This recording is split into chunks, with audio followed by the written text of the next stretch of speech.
fatalities in a community over in St. Lucie County because of one of the tornadoes, and these things are really tough. And we did see tornadoes, which is standard with these hurricanes, but you saw the tornadoes, and they did do some significant damage, even all the way over on the east coast of Florida. We've also been able to tour. We did a driving tour of Siesta Key, was able to see some of the damage that was out there. Also saw what appeared to me to be some of the leftover debris from Helene that was, out in the street or whatnot. So we got a sense of what's going on there. Then, of course, here we're here looking. I mean, there's damage behind me with some of these. Honestly, for the mobile home stuff, I thought there would be more roofs. So some of these mobile homes, I mean, they've done a lot better in Florida over the years. We flew in over a number of the communities as well. There were definitely some roofs that were really bad, but then there were others that did really well. Another thing I think I can say just by doing our tour with like Siesta Key, I mean, our buildings that were built, in the last 20, 30 years, I mean, they did very well. They look good. There was obviously damage. There were trees. Some of the structures were damaged, but you have some of those newer homes that have been built with more updated building code. They seem to fare very well. So we'll see as the damage assessments come in and as the reports. Now we have at the state level, we're continuing supporting search and rescue operations. As of this afternoon, at least 340 individuals and 49 pets have been rescued. Florida National Guard, Florida law enforcement, and urban search and rescue teams are continuing to work throughout the day. We've got a lot of rescue craft operational. Hundreds of rescuers are engaged in over 125 missions in 26 counties. Some of that's in conjunction with the local law enforcement and fire and other first responders. I know a lot of the sheriffs are doing a lot of good work. This storm came in the way it did. The dirty side of the storm was kind of Sarasota, Charlotte area, and then the northern side of the storm, it actually, instead of doing storm surge into Tampa Bay, it sucked it out, but the northern side of the storm had a lot of precipitation. I mean, they were just getting water dumped on them. So whereas Helene created a lot of storm surge in that part of the state, this one didn't do that there, but it created like inland flooding. And you're going to, so you see that in Pinellas and Hillsborough counties. You also got an awful lot of water dumped in the center and northern parts of the state on the northern side of the storm. So we're going to continue to respond for those as appropriate. Power. So as of the 3 p.m. update, we've got 3.2 million that are without power, 3.2 million accounts throughout the state of Florida. Since the storm hit, 880,000 have been restored. So we've basically had a storm that's had over 4 million power outages. I think that's probably similar to what we saw with Hurricanes Irma and Hurricanes Ian. And I know but on this one, we have 50,000 linemen. We had probably 40-some thousand for Ian. I don't think they had them presaged for Irma, but we've got over 50,000 linemen. So they are hard at work. I know this area is FPL. I know they're planning a big push. So we feel very confident that those folks are working very hard, and you're going to see some good stuff here in the ensuing time period. Sarasota County, where we are now, is about 66% out as we speak. Prior to landfall here in Sarasota, we staged thousands of sandbags, 9 high-water vehicles, 3 high-wheeled vehicles for search and rescue, 12 emergency sat phones, 4 urban search and rescue teams, and 2 swiftwater teams. And now we are continuing to help with 25 additional generators, 3 swamp buggies, FWC search and rescue boats, 3 mobile command vehicles, 4 ambulance strike teams, 4,000 gallons of diesel, 4,000 gallons of regular unleaded, 5 helicopters, additional Starlinks, 20 diesel trash pumps, and additional supplies like tarps, fans, and dehumidifiers. Cut and toss began at first light by the Florida Department of Transportation. We have 328 crews active in the field, over 350 pieces of heavy equipment, 150 bridge inspectors were dispatched immediately, and over 620 bridges have already been inspected. As I said in my executive order, for Hurricane Milton, local authorities must allow residents back to their homes once the roadways are deemed safe. In Tampa, the Sunshine Skyway, Gandy, Howard Franklin, and Courtney Campbell causeways have all been inspected, cleared, and they are open for traffic. Bridges are being opened as soon as state inspections are complete.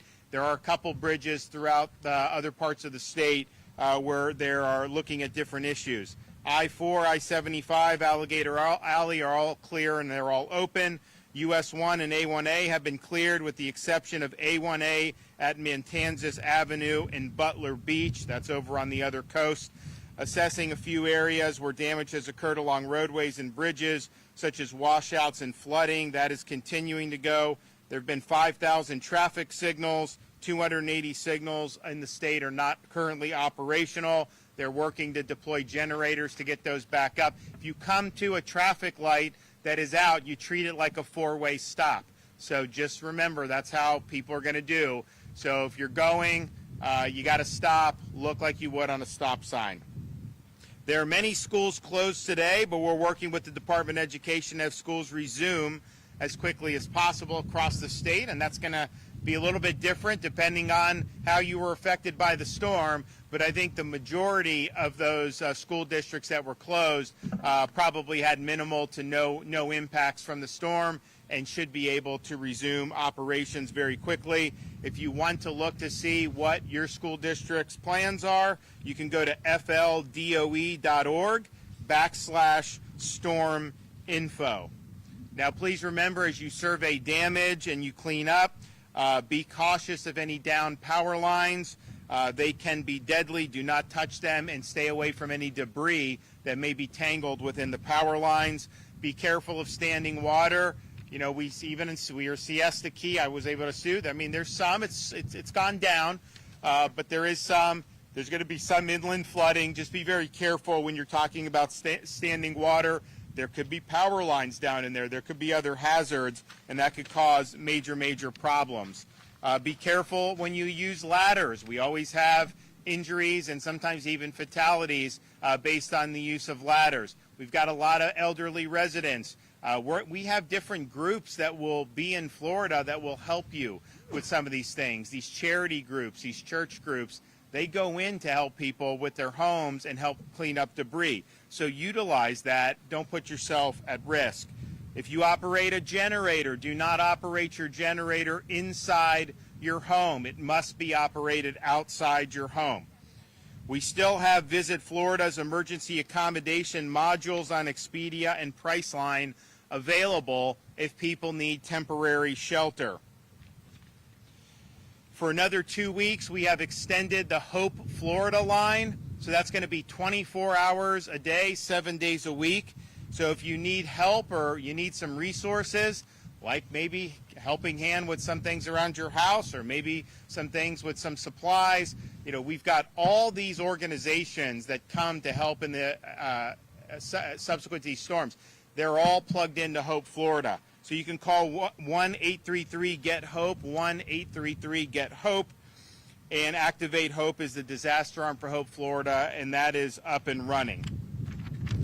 We also have small business loans available. So we have $50 million.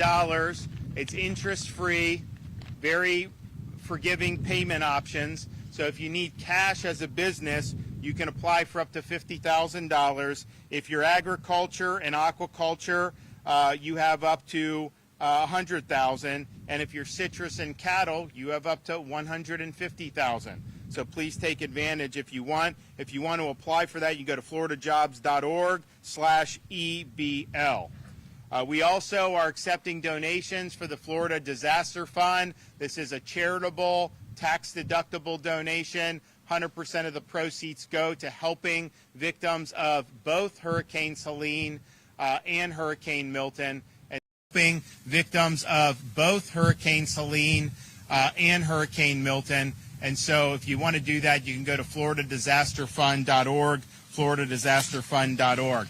I want to thank everybody who's worked really hard. We're still assessing the damage from this storm. I mean, I think clearly just going around that there was damage from it.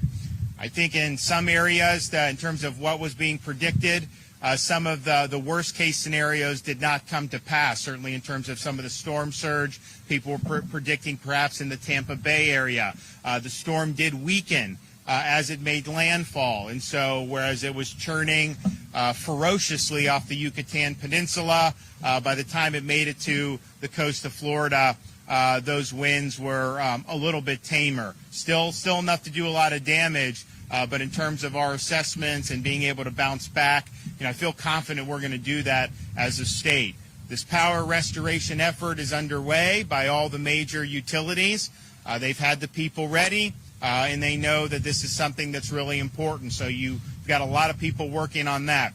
We're very confident on reopening the ports like Tampa to make sure that fuel is continuing to flow. We have a lot of fuel in reserve in the state if we need to fill any gaps, but I'm confident we're going to be able to have an adequate amount of fuel delivered to the gas stations one way or another. If we need to use Florida Highway Patrol to help rush the trucks there, then we'll do that. But we should be in pretty good shape as far as that goes. So I want to thank everybody that's been involved. And we'll be putting out information about things like points of distribution for food and water.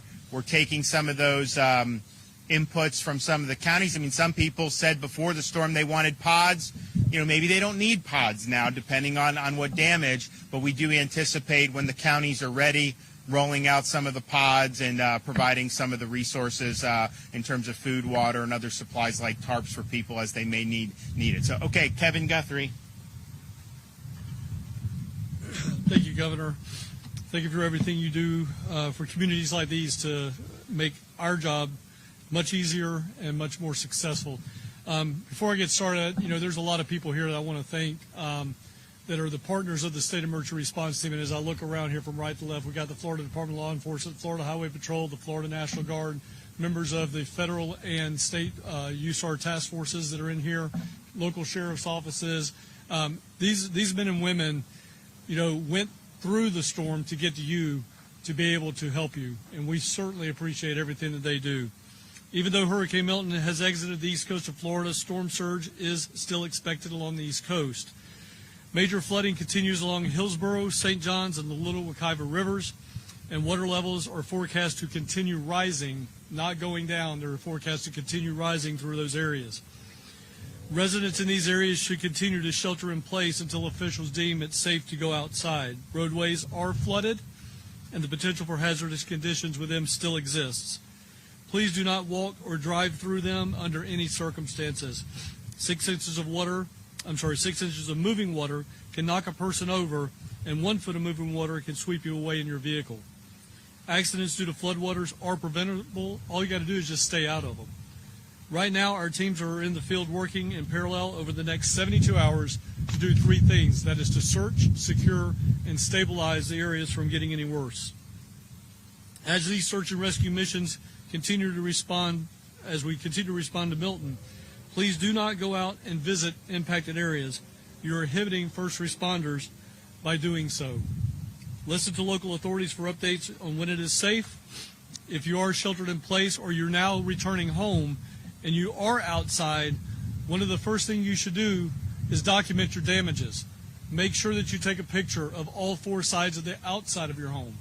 When you go inside, make sure you take pictures in each and every room and have a point of reference like an electrical socket or a doorknob. That gives us reference to know how high the water was inside your home if you indeed had water intrusion. If you have lost power and want to use a generator as a backup, please use it safely. Generator accidents are also 100% preventable. Make sure you put it on a flat, dry surface at least 20 feet away from all doors and windows. Make sure you wait 20 minutes when you refuel, and then keep a carbon monoxide detector in your home so that the fumes and odorless fumes can be deadly, and then you'll be able to be warned about those. If you are beginning your cleanup process, please ensure you are wearing the appropriate safety gear. But as the governor has already mentioned, we will send volunteer organizations into your communities that will help you clean this up. They will help you get trees off. They will help you do stuff with the roof and re-tarp them. You do not have to do that if you're on your own, if you're by yourself, if you have some physical capability that limits you in going up and down a ladder. All of those are preventable injuries. Just call us, 1-833-GET-HOPE. We'll put you into the system, and we will get people to come to you and help you with that. Do not cut any lines. I cannot say this enough. Every disaster, we end up having somebody cut either a coax cable or a fiber optic cable. That is your lifeline to 911 services. Please do not cut lines. Let somebody else come in and do the cutting for you. If you see a dangerous situation, make sure you call your local authorities and report it so that they can come out and mitigate it. For assistance after the storm, for information, please call 1-800-342-3577. I'm sorry, that's a correction. 1-800-342-3557. Help is available in English, Spanish, and Haitian Creole. You can always visit floridadisaster.org/updates for more information in real time.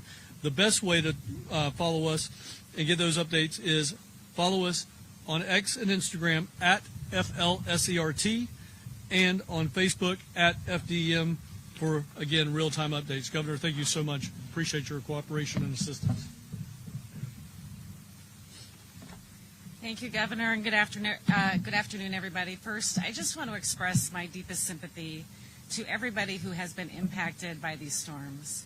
I know many people have been impacted by not just Milton, but also Helene, and maybe some of you, even Debbie.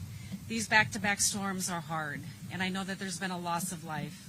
And when I brief the president and I give him updates, he continues to say, please make sure we're giving Floridians everything that they need. And so part of my reason for being here on the ground is to make sure I can understand what the impacts are. And as I've been able to go through Siesta Key this morning and see the impacts, talk to local leaders, talk to residents here, I can see the impacts. I heard the concerns. And one of those big concerns that I've heard continues to be the debris removal. The governor and I had a conversation about this pre-storm, and I assured him that we are going to be flexible in how we execute our authorities for those emergency debris removal measures that had to take place prior to the storm making landfall. And I will continue to make sure that we are bringing everything we need to support the Floridians in their response and their recovery from this event. When the governor asked for a pre-landfall emergency declaration, the president quickly approved that, and it gave us the ability to employ all of our search and rescue teams that we brought into the area, as well as some of our ambulances to support some of the response operations through the evening. We have additional resources that are staged throughout the state, and we'll continue to work with Director Guthrie on what his needs are and support him where he needs us the most. What I will say to close on this is just, again, my heart goes out to everybody that's been impacted.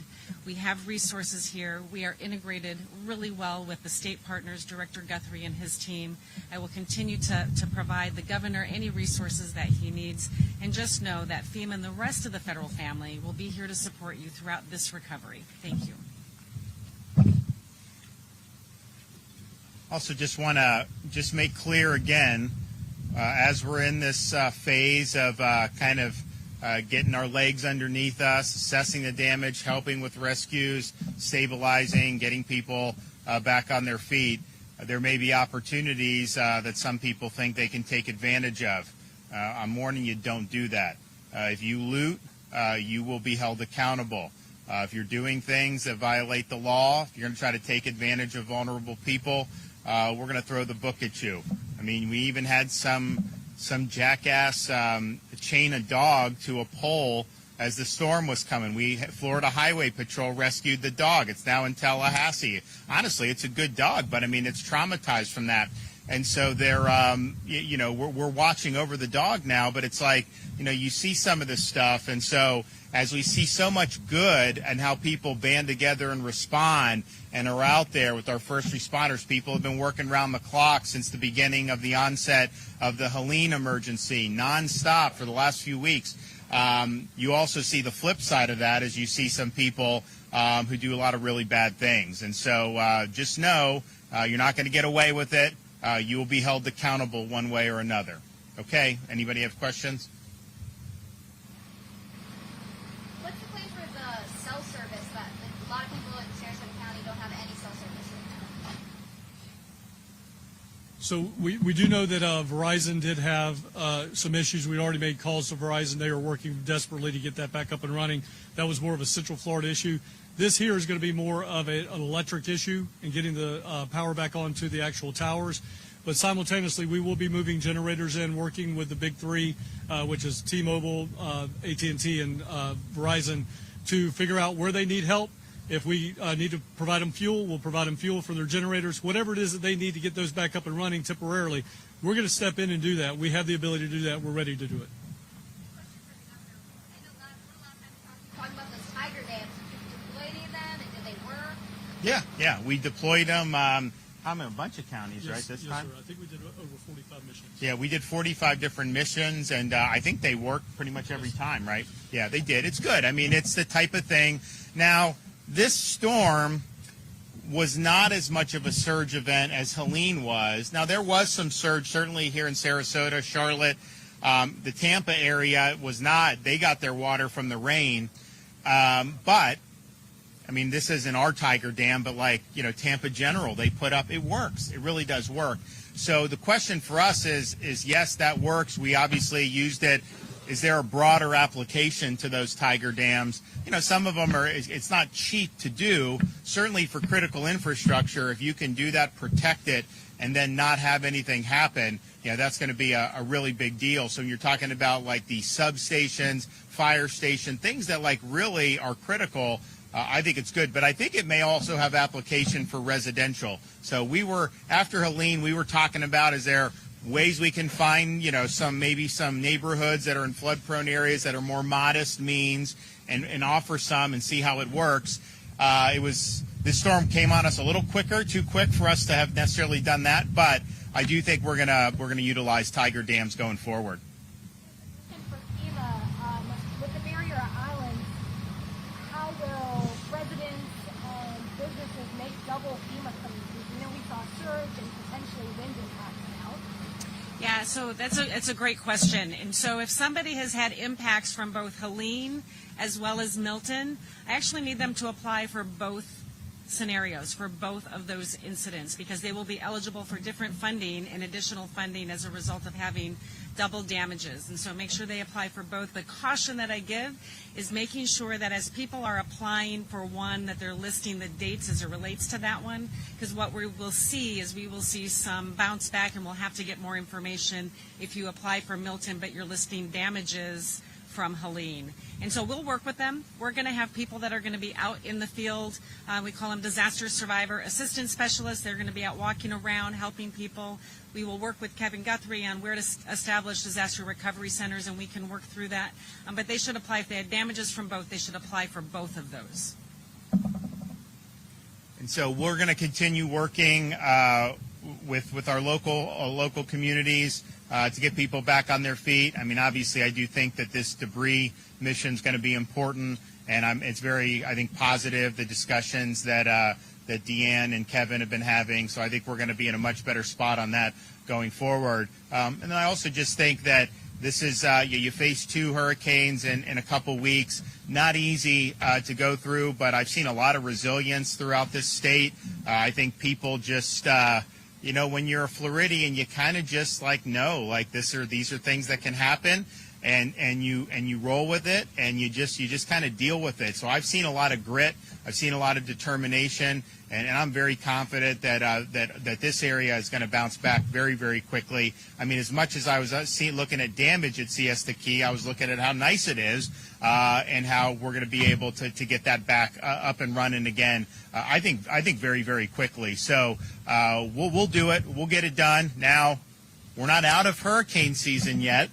I don't want to scare anybody, but the reality is hurricane season goes through November. Now, usually, the further we get into October, you're less likely to have a major hurricane. But the reality is that there is some weather, so it's possible something could happen in the later part of October. I'm not saying it's likely, but it's just that is a possibility of something that could happen. I hope it doesn't happen. I hope that this one wouldn't happen because we knew Helene was a lot to deal with. But regardless, we'll always hope for the best, but we will be prepared. So I want to thank everybody who's been involved in the effort. Thank all these linemen who are working to get the power back on. I think most people get, like, in most other states, if you had 4 million power outages, you're talking about that would probably be 6 weeks, to be able to do that. I think you're going to be impressed with what these guys do, and they came from as far away as California to be able to help with the effort here in the state of Florida. And I think it's going to be very meaningful, and I think it's going to make a difference. So thanks to them, and thanks to everybody for all your work. Thanks, guys.